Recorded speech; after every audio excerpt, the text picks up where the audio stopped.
Introduction to Apache Flink, also known as 4G of Big Data. So, guys, let's start our discussion with the agenda. We will start with the big data era, how exactly big data has evolved. Then we'll talk about need for generalized platform like Apache Flink. Then guys, we are going to introduce Flink. We'll talk about its history. We'll discuss its basic architecture. We'll talk about Flink ecosystem, its different features and various use cases. So guys, little bit about me. This is Anish and I have spent around 18 years in the industry and I'm working on big data for last 7 years. In 2009 I started working on Hadoop. I worked on Storm as well. I worked on Spark. I've worked on Kafka. Different big data engines I have worked. For last 1 year, I am working on Apache Flink. So I'll be your host for this big data and Flink program. Let's start our discussion with the big data era. So guys, the era of big data started with multiple frameworks, each of which focusing on a specific problem. The first component that came into the industry was Hadoop. Hadoop has shown that yes, the problems of big data are solvable. Then guys, we have got specialized engine like to handle the batch processing requirements. We got MapReduce. To handle the real streams, we got Apache Storm. We got multiple NoSQL databases like Apache HBase, Greenplum, MongoDB, Cassandra, Oracle NoSQL, and so on. We have got guys moderate size of data handler like Teradata, Vertica, HPCC, Splunk. But guys, all of these frameworks are limited to specific problem only. But in the industry, we are having multiple types of problems. Different types of workloads are there. So guys, to solve real world problem, we need to combine these multiple frameworks. We need to integrate them. So let's talk about what exactly is the issue with the multiple big data frameworks. Guys, integration of multiple framework is very powerful. We will get the power of both the system if we are integrating two systems together. But there is a big but. Guys, making them work on the same platform is non-trivial. It's very complex. It's very costly. So guys, what is the solution? The solution is a unified platform, a generalized platform which alone can handle all the requirements that industry is having, like batch processing, interactive processing, real-time processing, graph processing, iterative processing, in-memory processing. All these type of problems it should handle very well. So guys, if I give you one liner description about all these types of requirements in the industry, like batch means guys processing the data in long batches. Usually what we do towards the end of the day, we get whole day's data and we put the data processing in batches. Interactive means interactively give the input and get the output immediately. Real time, which means stream processing, like at this point of time the data is generated and at the same time I must get the report of that data. So that's real stream. We need to collect the data in real time and process the data in real time. Graph processing, handling the graph structure at massive scale. Iterative processing, guys, iterative processing is required for machine learning if you want to do the advanced analytics like predictive analysis, predict the future, what will happen. For that we need machine learning algorithms. So machine learning algorithm needs tons of iterations. Same data is processed again and again and again. In memory processing, keeping the data in the memory till final result is achieved. So guys, these are the overall complete requirements of the industry. From the big data technologies, our industry is expecting all these solutions. Apart from this diverse requirements, it is also expected to have following characteristics like distributed computing, fault tolerance, failures should be handled automatically, failures should not affect our platform. So guys, failure means there can be failure of a hardware or a software. High availability, this platform must be highly available. Predefined operators, all the common operations like join, like reduce, like filter must be available already. We do not need to hand code again and again. Ease of use, the platform must be developer friendly. Lightning fast, guys, today everybody need speed. So guys, from the system, it is required that it should process the data at lightning fast speed. Now guys, we have got two types of solution. One is this unified solution what I'm showing you, and another is multiple specialized solution. Let's compare both of them. Unified platform versus multiple frameworks. If I talk about abstraction, in the unified platform, we will be having single abstraction. It would be very easy to master it. It would be very easy to work on it. It would be very easy to use it. On the other hand, in multiple frameworks, guys, there will be individual abstraction for each framework. You need to understand individual abstraction and develop your logics accordingly. Runtime, single runtime in unified platform. Here we have individual runtime. Library, unified library in unified platform. On the other hand, in the frameworks, guys, we need individual library. Integration, it's not required, it itself is diverse. On the other hand, in frameworks, guys, the integration is practically non-trivial, it's very complex. Versions, guys, there will be a unified version in the single platform. On the other hand, in the frameworks, guys, there will be tons of versions available, and we need to do lots of research to find out exactly working model, which version of Hadoop, which version of Kafka, which version of Hive, which version of Loom, which version of X, which version of Y. Compatibility, it's not applicable, it is a unified platform. On the other hand, guys, in multiple frameworks, there will be compatibility issues on deployment.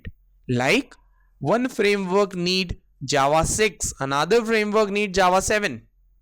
One framework need Scala 2.10, another framework need Scala's latest version.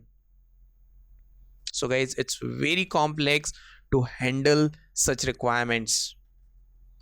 Data movement, guys, I would mark it as a star mark. There is no need of data movement in unified platform, and in the frameworks it requires data movement. Guys, data movement is very costly affair, because we are talking the data that is in the range of petabytes.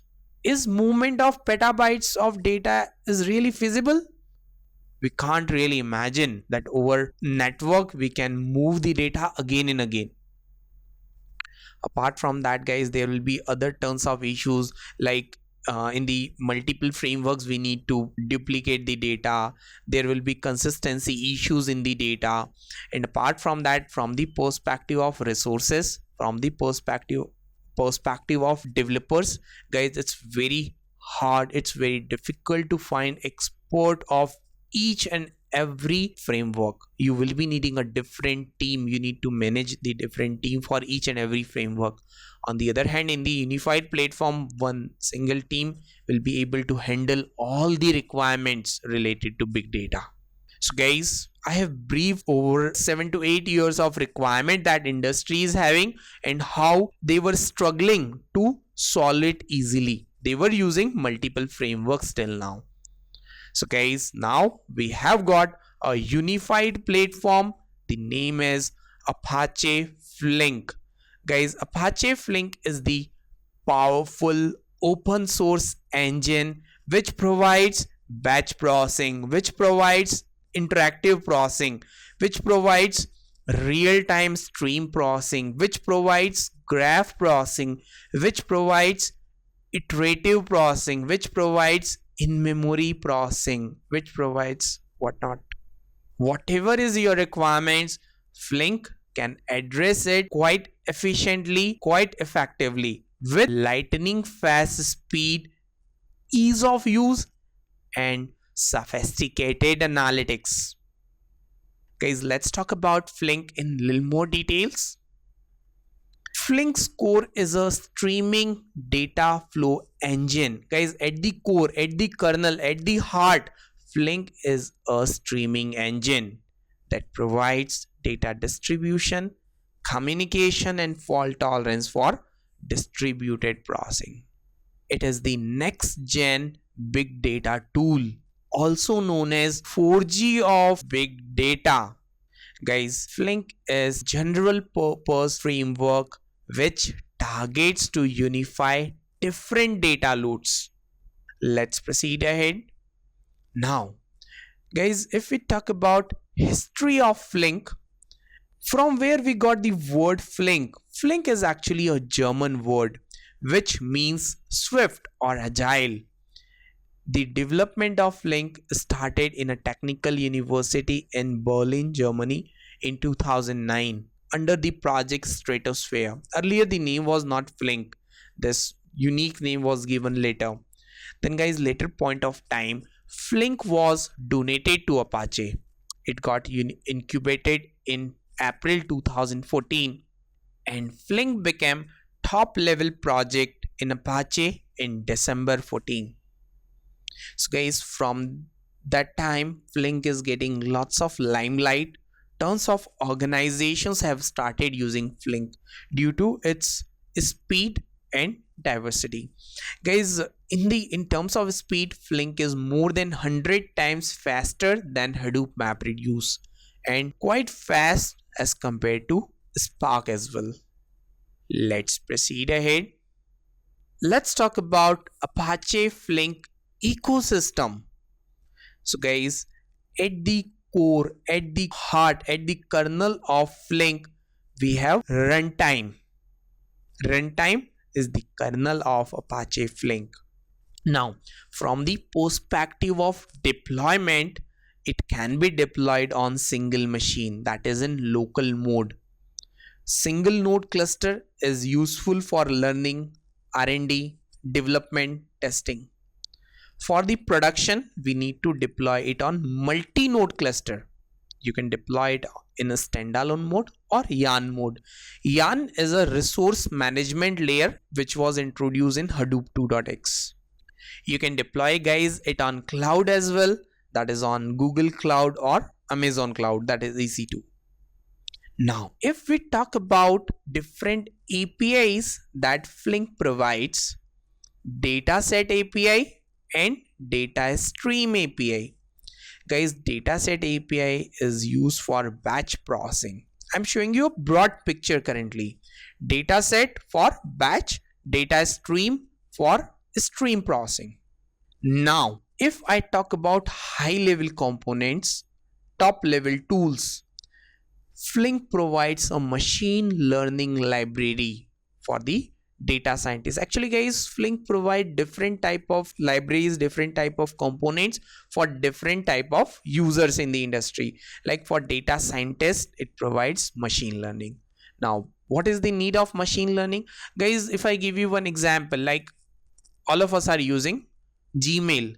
Automatically some mails are classified into spam section, some mails goes into promotions, some mails goes into social section.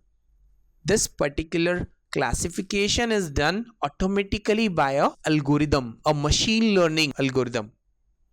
Guys, machine learning comes into the picture where we developer can't write all the possible logic, all the possible conditions. There machine learning comes into the picture where we will train our machine, and machine itself become intelligent to take the decision. Machine learning algorithms are typically used by data scientists. Apart from this, guys, Flink also provides Jelly, that is a graph computation engine. There are certain problems that can only handled by graph engines effectively, like A is connected to B and B is connected to C. What is the relationship between A and C? From the perspective of LinkedIn, I can say A and C are second degree connection, or on the Facebook, friends of friend. So such type of processing, typically graph processing, is done by specialized graph engine. So guys, for the data analyst, we have another nice front, that is table API, using which, guys, we can run directly SQL queries on the top of Flink. Table APIs are also available on the streaming data, that is on the live stream you can run SQL queries. Now guys, let's talk about these two APIs, these broad classification, and little more details.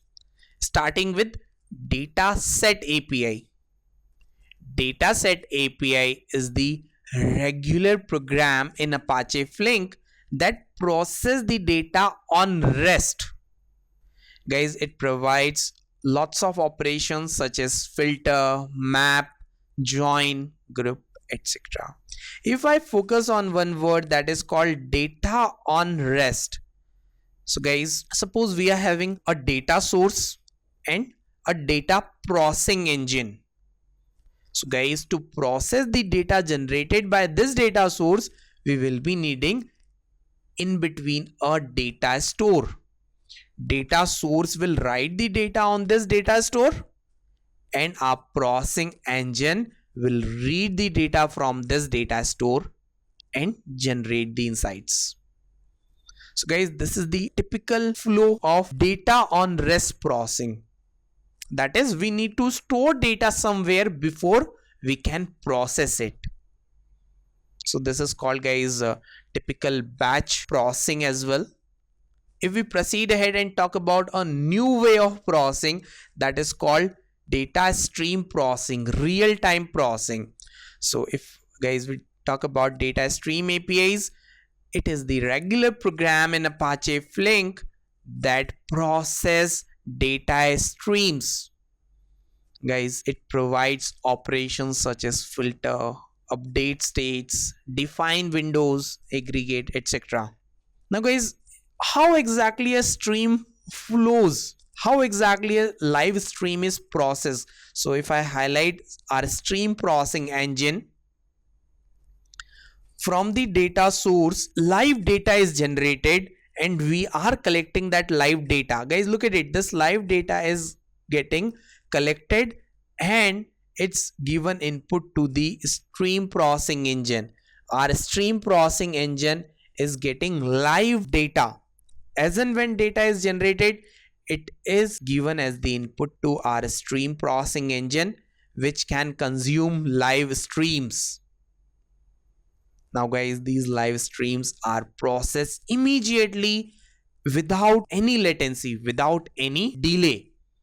Guys, usual delay of stream processing engine is in the range of microsecond. At this point of time, the data is generated. At this point of time, we get the request. In the next microsecond, we will get the insights. Now you'll ask me, why we need such low latency, just microsecond? Guys, if I give you one use case right away, like credit card fraud analytics, like billions of credit card transactions are going on parallelly.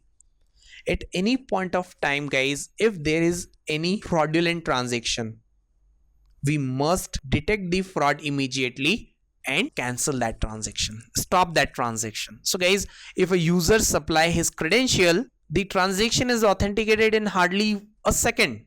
It needs just 1 second of time. During that 1 second, firstly, with the credential, he will be authenticated. Now after that, guys, you are having hardly few microseconds to check whether that transaction is fraudulent or not. How to check? Like if I give you few cases, Usually you do transaction in INR, suddenly there is a request in USD, that too a big amount. Usually you do transaction from Mumbai, suddenly there is a request from UK. Or if I give you another case, guys, at 9 a.m. you are doing a transaction from Mumbai, and just after 2 minutes there is a transaction request from Chennai. The second transaction must be stopped. So guys, to analyze the fraud, we have hardly few microsecond time. We can't make the user keep waiting say for minutes. So guys, in this manner we need a specialized streaming engine, and Flink provide the same capability in terms of data stream APIs. Alright guys, let's proceed ahead. Now, let's talk about the architecture of Apache Flink. Guys, Flink works in master-slave fashion. Master is the manager. Master doesn't do work, it assign work to the slave. So guys, the job manager is called the master of Flink. Task managers are the slaves. So guys, the job manager will assign the work and manage, maintain, monitor the slaves. If the client submits any work, if he submit any job, any application, the job manager will divide the work and submit the task to task manager. These task managers will be working in parallel to finish the same work. So guys, in this manner, Flink enjoys the power of distributed processing, distributed computing. Let's proceed ahead. Features of Apache Flink. So guys, it is a very low latency system, hardly microsecond scale, and very fast performance. So guys, both are the need of the day. Today we need a very fast, very high performance system that can process the data in very low latency. Fault tolerance. Failures do not affect the system. Failure of any machine or any node or any specific hardware or software doesn't affect the overall performance of our system. Inbuilt memory management, guys, the developer, the user do not need to tune the memory. It is having an optimizer shipped with it, which automatically manages the memory. Lightning fast speed, guys, the processing speed is lightning fast. Guys, this is one of the reason why Flink is getting good attention from the industry. It is faster than any other system available in the industry. Broad integration, guys, you can integrate with any of the system to collect the data, to process its data, and you can integrate third-party BI tools as well, business intelligence tools like Tableau, like Jaspersoft, like business objects from SAP. Stream processing, guys, at the core, at the heart, it is a stream processing engine. Even when you do the batch processing, it would be the batch on the top of stream processing only. So that provides an added advantage, because this is a unique system, unique capability that no other system have. Program optimizer, guys, in all other system you yourself need to optimize your program, but Flink is having its own program optimizer which optimizes the program to run quite efficiently. It is having both cost based optimizer as well as rule based optimizer. Fault tolerance, we discussed about it in great details. Rich set of operators, guys, rather than hand coding each and every operation, Flink is shipped with common operators like map, flat map, reduce, aggregate, join. So guys, which makes the life of developer quite easy. So guys, I have listed just the important features. There are tons of features that Flink provides. Let's proceed ahead. Now guys, if I give you just a glimpse about how typical program looks like in data set and data stream API. So guys, data set API, that is for batch. I'm showing you a very simple program called word count, like hello world program. So guys, if I highlight the operation on the data, we can call flat map which is applied on each and every record. Guys, what logic we are applying here? We are splitting the line. Another operator, map. So guys, let me not go in the details about the code, just highlight the operators. Group by, another pretty important operator, sum. So guys, just in one line, I can simply make it single liner, make it to looks one liner only. Just in one line, we are able to solve word count problem. For the same, in Hadoop MapReduce, guys, we needed to write 120 to 150 lines of code. Now guys, in data stream APIs, at the API level we are talking data stream for streaming engine, stream processing. Guys, look at it. We have flat map operation available in both of these APIs, map available both of these APIs, group by available on both, sum available on both. So guys, what I'm trying to say, the APIs are quite unified. You can master only the API once and use in both of the requirements. Although in data stream we have got a specialized operator called window and every. We will talk about these operators, this code, and there will be tons of other practicals. There will be even POCs, there will be a live project as well, but that will be in subsequent sessions. Let's proceed ahead. Let's talk about use cases. Network fault analysis, anomaly detection of network.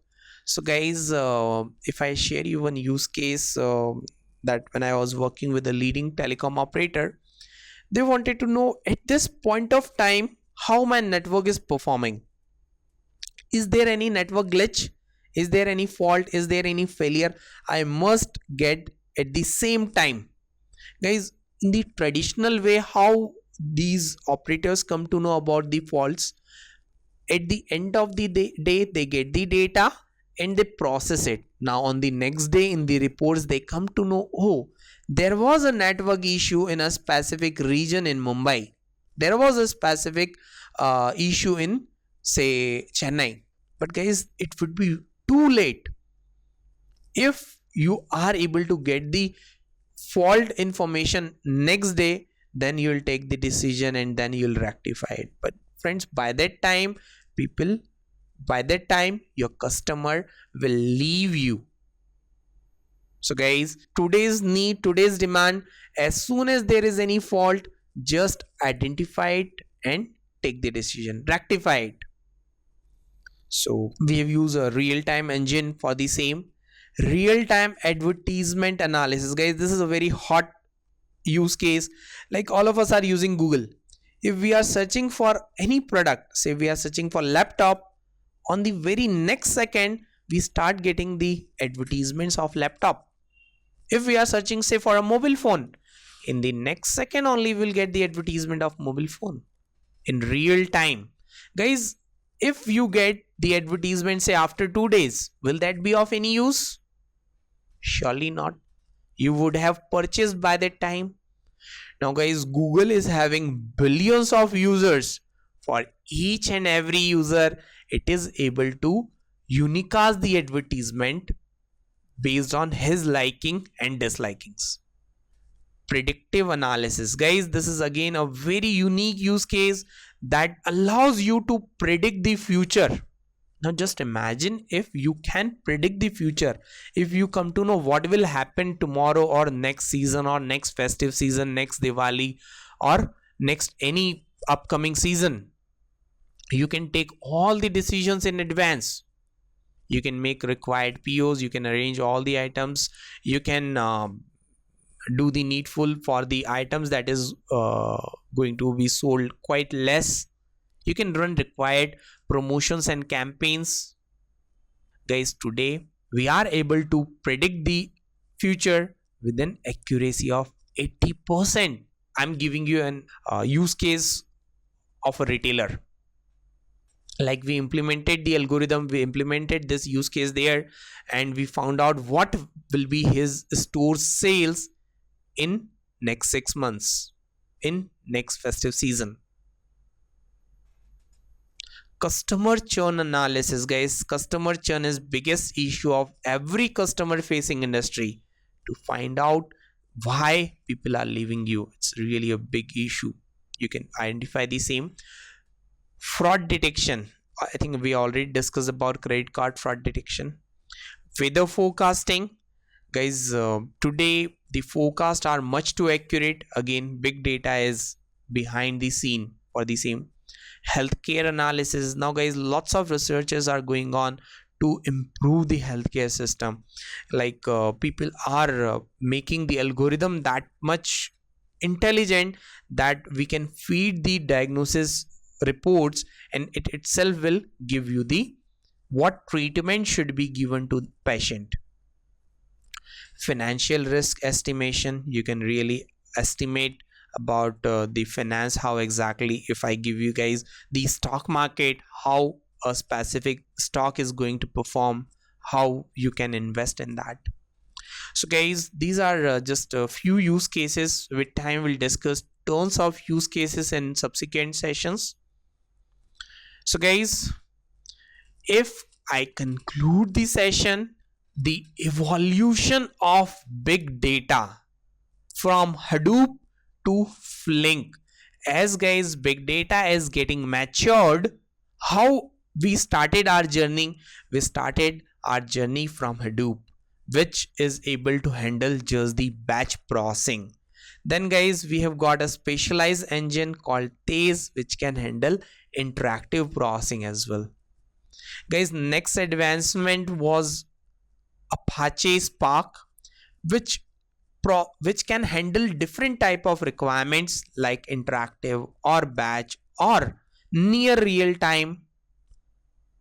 But guys, now we have got a unified platform that is called Apache Flink, which can handle any type of requirements. And apart from that, guys, the speed is fastest. So guys, Hadoop MapReduce is called as original generation 1G, Tez also known as 2G of big data, Spark known as 3G of big data, and Flink is known as 4G of big data. So guys, final conclusion, Flink is the future of big data industry. So guys, this is a very big statement that I'm currently drawing here, big conclusion that I'm drawing here, because of its capability, because of its characteristics, because of its speed. So guys, that's it for the introduction of Apache Flink.